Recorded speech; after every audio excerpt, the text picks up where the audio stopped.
let me tell you a little bit about how I became a forester and how people might become a forester.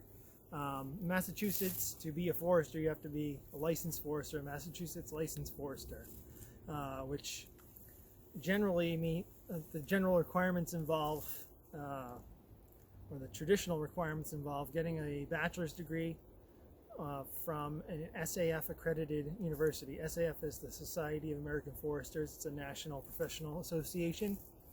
UMass is our accredited program in Massachusetts.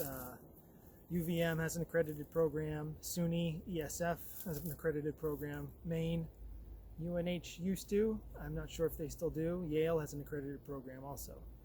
In addition, UMass had, at the time I didn't get an undergraduate in forestry. I actually went into a graduate school. I changed careers and went to grad school for forestry. And the way the Massachusetts laws are written and the UMass program was designed is that I met the requirements for, the course requirements for a licensed forester with my master's degree, even though the master's program is not technically accredited. So I took all the core forestry classes, which involve the two key ones that I think are called silviculture, which is how do you grow trees, how do trees grow in a forest setting. That's basically the science of trees and forests. And then another one is called measurements or mensuration. How do you measure forest systems and get meaningful data that you can then interpret and use to make decisions about forests? Those are sort of what I consider the two key things that are unique to forestry, and how foresters think about the woods. Like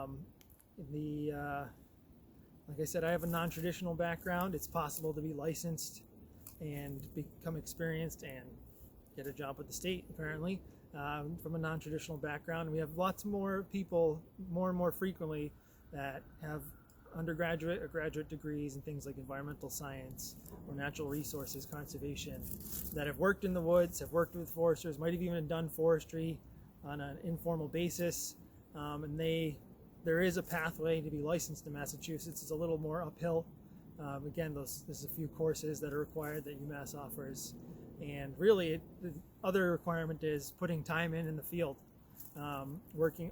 doing forestry work under the guidance of a licensed forester.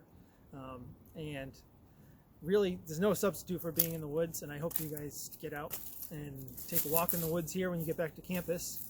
Like I say, after about 10,000 hours, you start to notice things, and you learn from there. And learning from people who have spent 100,000 hours in the woods is even better. So you never shortchange people who have woods wisdom and have spent time in their woods. But you also might notice something different when walking with somebody who might have walked in the same place 100 times and they walked right by something, and you're just a different set of eyes. So those are, there's wisdom to be had from both sides, and